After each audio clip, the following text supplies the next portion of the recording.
Olá, alunos e alunas, tudo bem com vocês?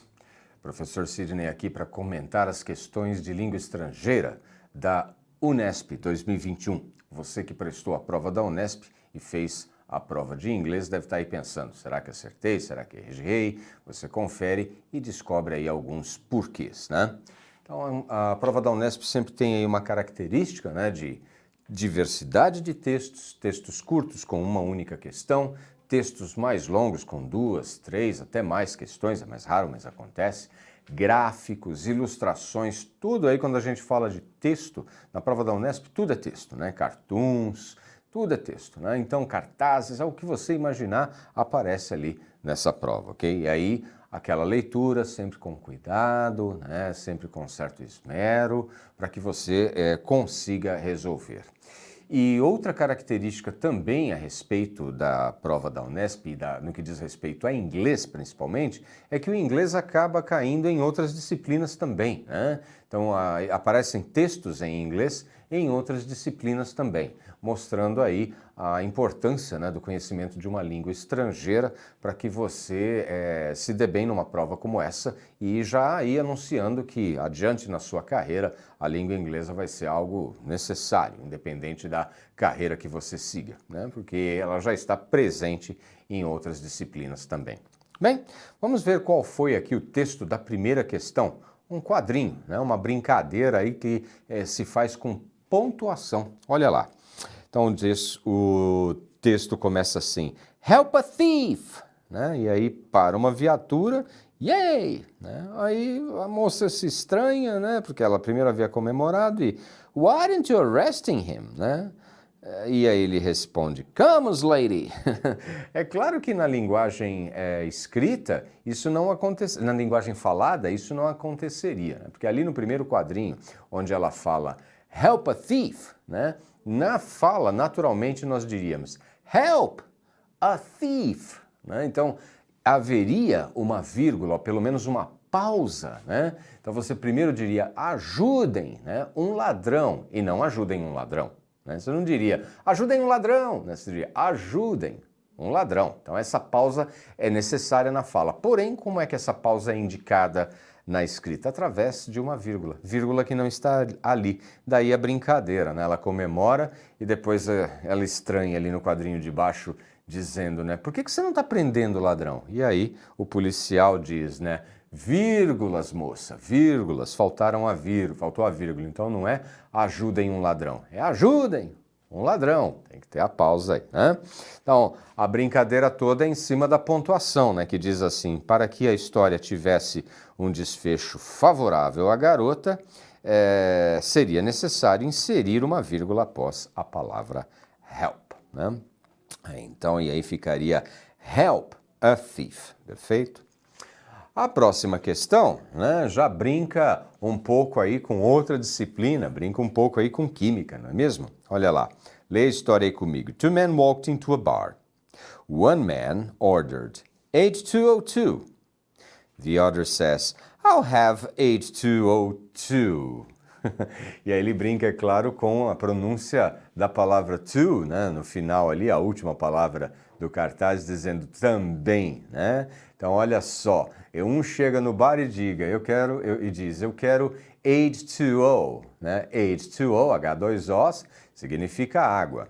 Agora o outro fala, I want H2O2. Ele está querendo água oxigenada, né? Então um toma água, o outro toma água oxigenada. Resultado ali na última linha, né? The second man died, né? O homem que pediu H2O2, né? Ele queria dizer H2O também, foi mal entendido, mal interpretado, acabou tomando água oxigenada e morreu, né? Então brincadeira feita aí com a fonética agora, né? H2O, H2O2, né? Precisaria de uma pausa maior aí para não dar confusão.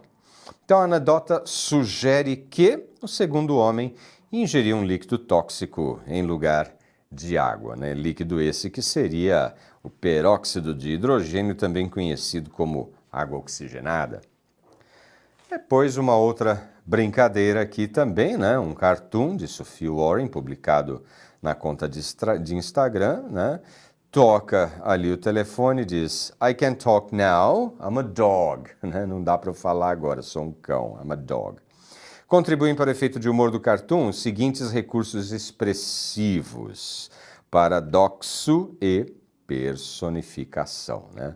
O paradoxo, né, por conta de um pensamento que contraria a opinião compartilhada pela maioria, né? E a personificação, indivíduo que representa, simboliza uma qualidade ou uma ideia. Então, já que eu sou um cachorro, você me chama de cachorro, né? Então, cachorro não fala. Então, eu não posso falar com você porque você disse que eu sou um cachorro. Então, beleza, não vou falar porque cachorro não fala, ok? Bom, essas foram as duas primeiras questões aí que falavam, né, dialogavam com a língua inglesa, mas estavam mais referentes a conteúdo de língua portuguesa, falando de pontuação, falando de homofonia, falando de figuras de linguagem e assim por diante.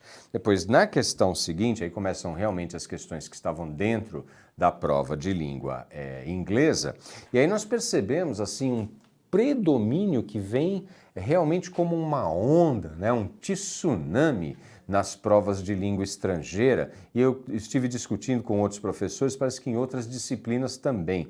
Predominantemente textos de preocupação ambiental, social, problemas sociais, problemas étnicos, preconceitos e coisas do tipo, tá? Então, essa tem sido a grande preocupação na prova da Unesp e em outros vestibulares também, né? Questões de desigualdade, desigualdade econômica, desigualdade social, injustiça social, né? Então, esses têm sido os textos que têm predominado nos vestibulares como um grande tsunami, né? Então parece que os vestibulares agora, a grande onda é falar sobre estes assuntos. Ficaram aí um pouco de fora assuntos como artes, assuntos como ciências, descobertas. Isso ficou um pouquinho de fora, tem ficado um pouquinho de fora, pelo menos é o que a gente percebeu esse ano. E principalmente no que diz respeito a desmatamento e aquecimento global. Esse foi um assunto que em quase todas as provas aí acabou caindo, né?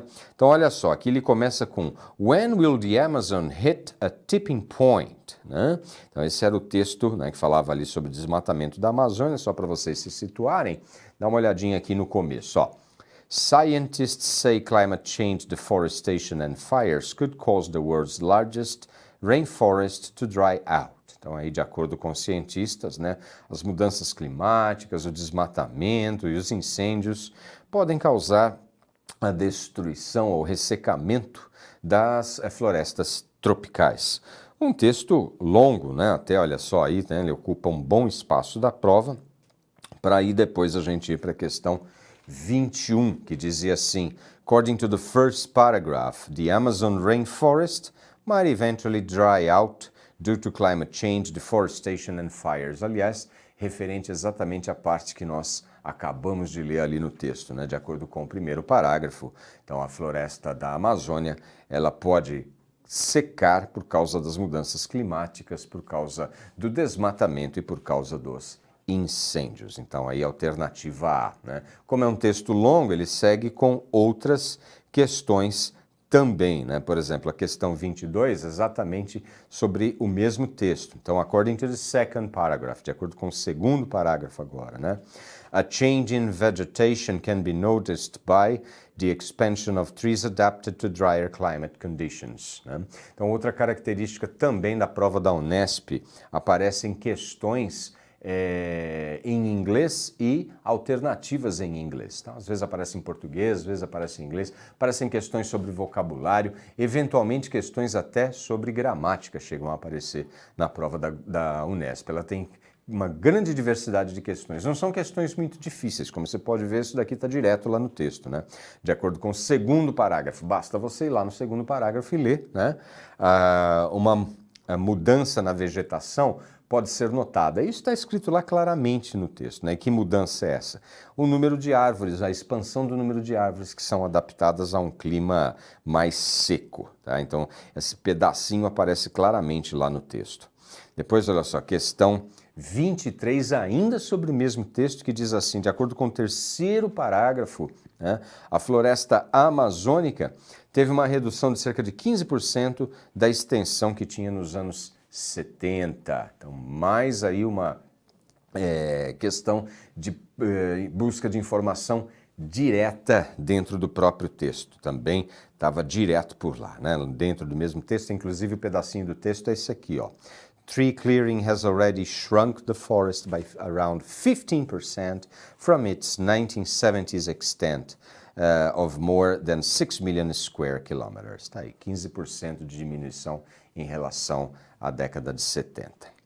E olha só, agora mais uma questão agora envolvendo também problemas ambientais, né? Que é a questão do aquecimento global. Aí um quadrinho, né? E a fala do quadrinho é: What difference does a warming of 1.5 degrees Celsius make anyway? Né? Então, que diferença que faz um aquecimento de 1,5 graus? Né?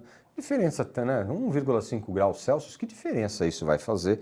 E ali mostrando que a diferença toda é a questão do derretimento do gelo, né? Então faz muita diferença. Está um pouquinho abaixo de zero você tem gelo. 1,5 acima, né? Ou 1 grau acima de zero e o gelo começa a derreter. Ah, tá, então essa é a diferença, né? Então, a questão que vem aí, que é a 24, né, dizia assim: o cartoon ilustra que o aumento da temperatura, também citado no texto, irá causar grande impacto ambiental, climático e ecossistêmico. Claro que isso tudo a gente pode inferir, né, que é justamente o derretimento do gelo polar, né? E aí, mais uma questão também sobre problemas ambientais, aí no caso, né, o problema é o desmatamento. Um quadrinho em que a menininha diz: Don't cut the trees, they keep the temperature down. What? Sorry, I can't hear you. Né? Então, o madeireiro ali, o lenhador, né, com o tapa-ouvido e a mocinha dizendo: não corte as árvores, né, porque elas mantêm a temperatura mais baixa. E ele: oi, o quê? Não estou te ouvindo, né? Uma motosserra ligada e o tapa-ouvidos ali. Então, isso sugere, né, uma sugestão de que quem corta as árvores não escuta quem pede para não cortar, que são os ambientalistas, né? E tá aí, então, a questão número 25, que diz assim: de acordo com o cartoon, né, o desmatador, é a letra D, né? Vamos direto para lá. Os desmatadores não ouvem os argumentos dos ambientalistas. Tá? Então, isso a gente percebe também pela parte não verbal do texto. Já a próxima questão, a questão seguinte, mostra a região amazônica, né? E ali o gráfico todo, né? Mostrando para a gente, tá ali em cima, tá aquela parte escrita Deforestation since 88, né? Então, desmatamento desde 88, né? Aí a linha em marrom, que é Amazon Rainforest Biome, né? Que é o bioma da floresta amazônica.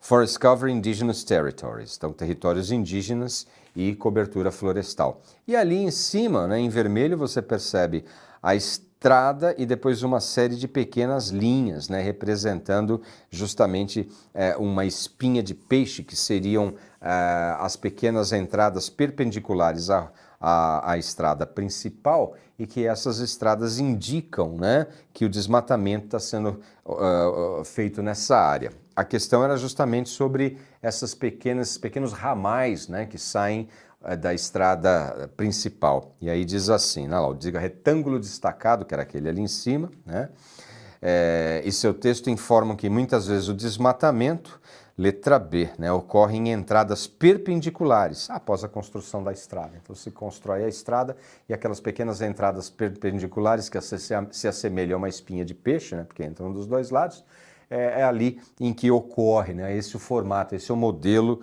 normalmente aí do desmatamento naquela região, né? Essa foi a questão 26. Depois a questão 27, né, também continua, olha aqui, ó. The country covered by the Amazon rainforest presented in the map that displays less signs of forest clearing is... Bom, então aí você teria que olhar realmente o mapa e ver qual é o país que tem menos desmatamento, que nesse caso aí é a letra D, né, da French Guiana, a Guiana Francesa. Então ali você percebe um menor índice de desmatamento. Resposta D para a questão 27.